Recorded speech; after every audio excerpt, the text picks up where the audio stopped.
Et bienvenue à tous pour ce nouveau numéro de Breaking Foot. Au sommaire, on va aborder un sujet qui passionne actuellement tous les passionnés de ballon rond, à savoir Pogba. Pogba qui pourrait ne pas venir. Et Zidane qui souhaiterait faire venir le jeune Kamavinga René de 17 ans. Donc on va intervenir avec moi sur l'émission. Donc on retrouve Kamel. Enchanté Julien, bonjour Alison, bonjour Juan, un plaisir de vous voir. Alison et Ron Rossé, donc ravi de vous retrouver. Les amis, qui a envie de démarrer sur ce brûlant dossier? Concernant Pogba, ils ont entièrement raison de ne pas le recruter parce que pour moi, j'ai toujours dit que Pogba actuellement, c'est plus un joueur de football. Donc, surtout au prix où ils veulent, où Manchester veut le vendre, plus 100 millions. Pour moi, ça y est, c'est fini. Ça fait deux saisons qu'il ne joue plus au football. Après, le jeune Kamavinga, ce qui m'embête, c'est que c'est un gamin de 17 ans. Il a fait une saison en Ligue 1. Stade Rennais veut le vendre plus de 100 millions d'euros, donc je pense qu'il y a un moment donné, il faut arrêter, quoi. Je veux dire, comme je disais, je l'ai dit souvent, avant on jugeait un joueur sur 4, 5, 6 saisons. Là, les joueurs ils font 2 matchs, 3 matchs, c'est des nouveaux Zidane, c'est des nouveaux Messi, c'est des nouveaux Maradona, c'est des nouveaux Pelé. Donc je pense que c'est une erreur d'investir tout de suite 100 millions d'euros sur un jeune de 17 ans parce qu'on ne sait pas s'il est vraiment à son maximum au niveau à son niveau, s'il va progresser, s'il va aller plus loin. Donc moi je pense que vraiment c'est un peu n'importe quoi. Mais là, sans vouloir embêter mon ami Juan, mais j'ai l'impression que les clubs espagnols là ils sont rentrés dans une phase où ils achètent n'importe qui, n'importe quoi, à n'importe quel prix. On l'a vu avec Barcelone, on le voit un peu avec Real de Madrid. Pourtant Real de Madrid avait cette qualité, c'est d'acheter des bons joueurs. Mais là je pense que Camavinga, en plus on dit qu'il a 17 ans, on ne sait même pas s'il a 17 ans, hein, parce que soi-disant tous ses papiers ont brûlé. Donc voilà, donc je pense que je vais miser sur un joueur de 17 ans qui a fait une saison en Ligue 1, 100 millions d'euros, l'emmener au Real de Madrid. Je pense que c'est un pari très très risqué. Et arrêtons d'encenser des joueurs qui font trois bons matchs ou une bonne saison et qu'on met quasiment les futurs ballons d'or, etc. Donc il faut arrêter un peu. Soyons un peu raisonnables dans le football et jugeons un joueur sur plusieurs saisons avant de mettre 150 millions dessus. Mais bon, je pense que pour moi, c'est une erreur, le Camavinga. Et tant mieux pour Rennes s'ils arrivent à le vendre 100 millions. Hein. Je veux dire, on a réussi à vendre. Il y a des personnes qui ont réussi à vendre la Tour Eiffel. Donc, tant qu'il y a des abrutis et des pigeons pour acheter des joueurs à ce niveau-là, il n'y a pas de problème. Allez-y, les Espagnols. Real de Madrid, acheter Camavinga à 100 millions et il doit avoir 25 ans. Il n'a pas 17 ans. Voilà. Alors,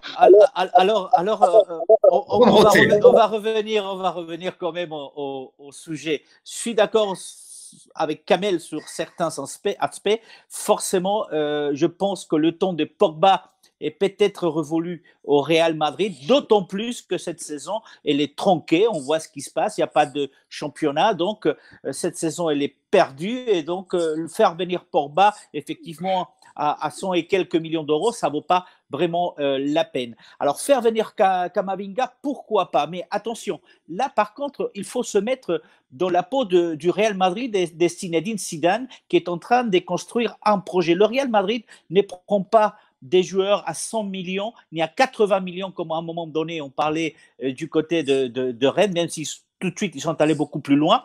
On ne prend pas un joueur de 17 ans à 100 millions pour le faire titulaire. Vous avez le Real Madrid construit des projets. Et c'est parce que le Real construit des projets que vous avez un joueur comme Benzema qui est là depuis 10 ans. Vous avez eu un joueur comme Ronaldo qui a été pratiquement 10 ans au Real Madrid. Vous avez Barcelone, plus de 10 ans. Vous avez Varane, plus de 10 ans.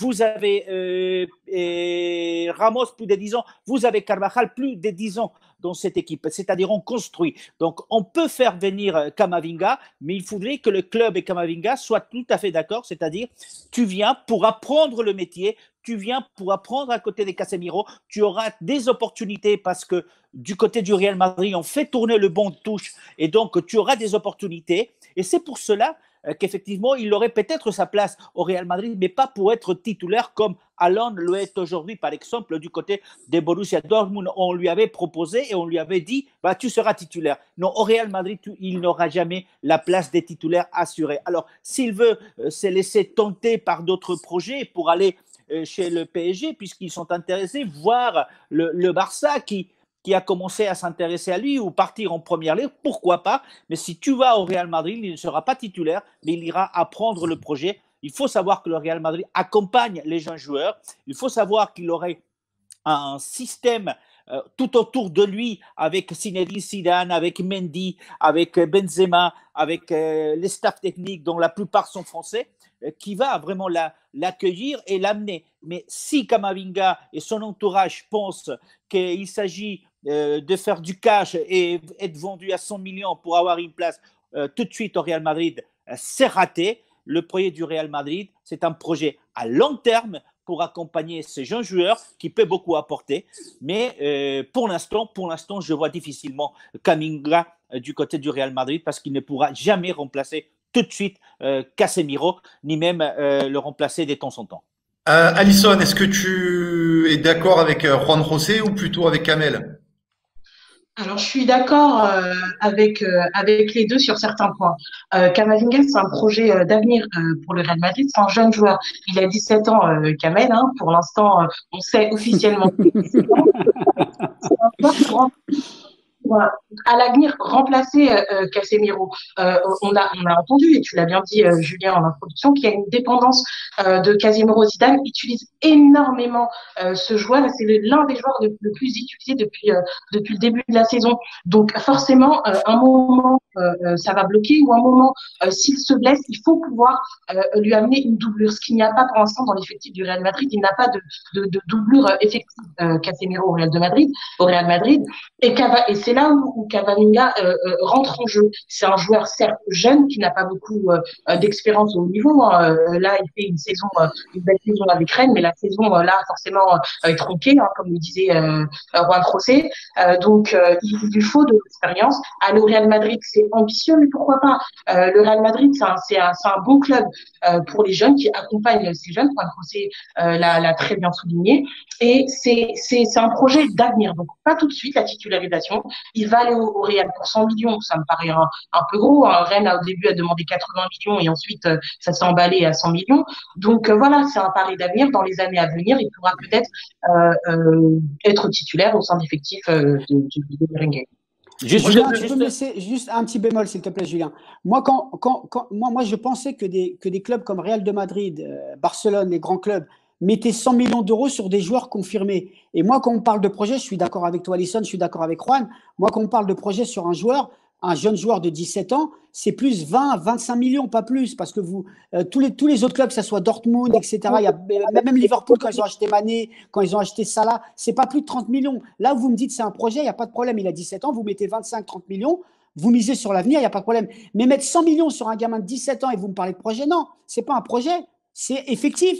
On met 100 millions, ça veut dire que c'est effectif. Si demain, Casemiro se blesse, est-ce que Camavinga va pouvoir le remplacer sur une demi-saison, sur 10 matchs, sur 15 matchs?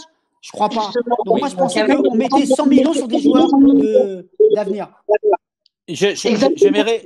100 millions qui me paraissent un peu fou sur un jeune joueur de 17 ans qui n'a rien prouvé pour l'instant. Il a fait une bonne saison avec le Rennes, mais 100 millions sur un jeune de 17 ans, c'est la folie. Clairement, là, le prix me paraît totalement à la hausse et c'est énorme. Je trouve ça énorme pour un jeune. Oui, donc je pense qu'il y a deux choses à souligner aujourd'hui. Tout d'abord, le Real Madrid n'a pas mis 100 millions. Ça, c'est les prétentions de Rennes.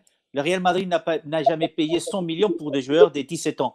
Le Real Madrid a fait venir Vinicius et Rodrigo, mais qui ont été signés il y a 2 ans. Et il les a laissés continuer dans leur club d'origine pour continuer à se former. Et il les a amenés après 2 ans de contrat. Mais le Real Madrid, pour l'instant, d'ailleurs, il se retirait quand le chiffre des 80 millions avait été avancé par Rennes. Le Real donc ne va pas payer 100 millions, je ne le crois pas. Effectivement, je suis d'accord avec Kamel, il ne va pas les payer aujourd'hui parce que c'est un joueur en devenir, mais ce n'est pas encore quelqu'un capable effectivement d'assumer la responsabilité d'un Casemiro ou d'un autre des titulaires du Real Madrid. Et puis, d'un autre côté, là, on parle des chiffres, mais comme on disait tout à l'heure, cette saison est complètement perdue.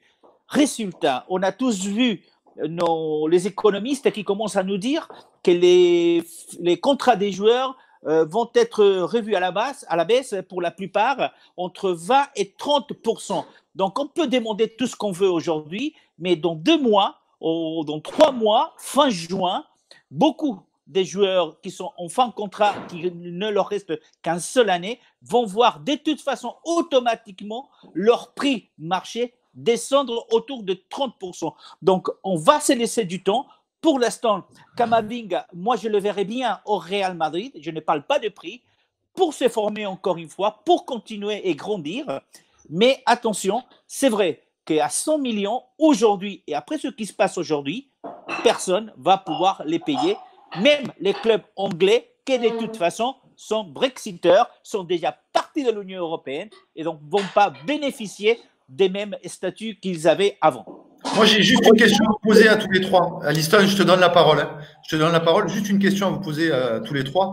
Kamel parlait de l'immédiateté, c'est-à-dire qu'aujourd'hui, on est dans un foot aujourd'hui qui s'enflamme pour 3 jongles, pour 2 bons matchs. Et on le voit, il y a des joueurs qui sont surcotés, qui sont surpayés. Et effectivement, avec ce qui se passe aujourd'hui avec cette crise sanitaire, comment vous voyez le football? Est-ce qu'on va en tirer des leçons? Est-ce qu'on va essayer de savoir raison garder? Est-ce qu'on va toujours partir dans cette folie? J'aimerais avoir votre sentiment sur ça. Alisson. Donc, Alisson. Je voudrais juste revenir sur un point. Là où Camavinga, ça sera compliqué pour lui, c'est que le Real a du mal à faire signer des joueurs mineurs. Donc, c'est un gros point en sa défaveur parce qu'il a que 17 ans. Et au niveau des contrats, ça leur pose un peu des problèmes, le fait de signer un joueur mineur. Pour répondre à ta question, Julien, c'est un peu flou. Ça doit être, là, je pense que ça va être un qui tout double. Soit on va poser les choses, on va avoir du recul sur les prix des transferts sur les mercatos à venir, ou soit tout va s'envoler. On a l'exemple parfait avec le joueur dont on parle là. La saison n'est même pas arrivée à sa fin. Et on spécule déjà sur des montants de 80, 100 millions pour un joueur de 17 ans qui n'a même pas fait une saison complète. Donc vraiment, ça va être du qui tout double, je pense, pour les mercatos à venir. Kamel. Moi, je pense, Julien, je vais rejoindre Juan dans ce qu'il a dit parce que là, les clubs, la saison prochaine, là, leur budget va être amputé de plus de 40-50% au niveau des revenus, Ligue des Champions, etc. Donc, je pense que la saison prochaine, ça va être une saison qui va réguler les transferts, qui va réguler les salaires, parce qu'ils vont être obligés, parce que financièrement, ils ont perdu trop d'argent, les clubs. Là, déjà, ils sont en train de parler de mettre les joueurs au chômage partiel et de baisser leur salaire. Donc, je pense que la saison prochaine, grâce, entre guillemets, à cette crise sanitaire, les clubs vont être obligés de réguler leurs dépenses parce qu'ils ont perdu beaucoup d'argent cette année. Ils vont perdre quasiment, moi je dis, entre 30, 40, 50% de leur budget. Et je vous parle des gros clubs et je ne vous parle même pas des petits clubs. Les petits clubs, c'est du 70, 80% de leur budget avec les matchs qui ne sont pas joués, etc. Donc je pense que la saison prochaine, ça sera une saison qui va réguler les salaires et les transferts. José ? Je pense que les transferts vont donc aller vers le bas. Pour la plupart, les chiffres auxquels on assistait depuis quelques saisons, je pense que vont disparaître en quelque sorte. On se pose aujourd'hui même la question pour un joueur comme Neymar, là où effectivement le PSG n'était pas prêt à le vendre 200 millions. Aujourd'hui, on se pose la question qui est prêt à payer 200 millions après tout ce qui se passe pour Neymar. Donc ça va être généralisé pour tout le monde. Donc les salaires vont être revus à la baisse, les transferts vont être revus à la baisse, et tant mieux. Cela dit, effectivement, les clubs vont devoir revoir toute leur stratégie. Il y a des clubs comme le Barça qui sont en train de perdre beaucoup d'argent parce qu'ils devaient beaucoup d'argent et il n'y a plus rien qui rentre. Et il y a des clubs qui vont pouvoir s'en sortir un tout petit peu mieux, comme le Real Madrid, qui avait une économie qui était plutôt saine parmi les clubs européens. Mais si le Real Madrid était capable encore de mettre de l'argent sur le marché, c'est justement parce qu'avant, ils ont fait très attention. Et donc, contrat à la baisse et transfert à la baisse, sans aucun doute, parce que même les championnats, les droits de télé vont être à la baisse. On a vu ce qui se passe entre Canal+ et la Ligue 1. On ne sait pas comment ça va se passer avec Mediapro. Donc, il y a beaucoup moins d'argent. Et donc, beaucoup moins d'argent, ça veut dire beaucoup moins de transferts à gros chèques. Bon, des leçons à tirer. En tout cas, merci d'avoir participé à cette émission. Je vous souhaite une excellente journée, Alisson, Kamel. Merci, Juan José. N'hésitez pas Julien. à vous abonner sur la chaîne YouTube Network Foot, les différents réseaux sociaux, que ce soit Instagram, Twitter, Facebook. N'hésitez pas, encore merci. Confinez-vous, restez bien à la maison et à la prochaine.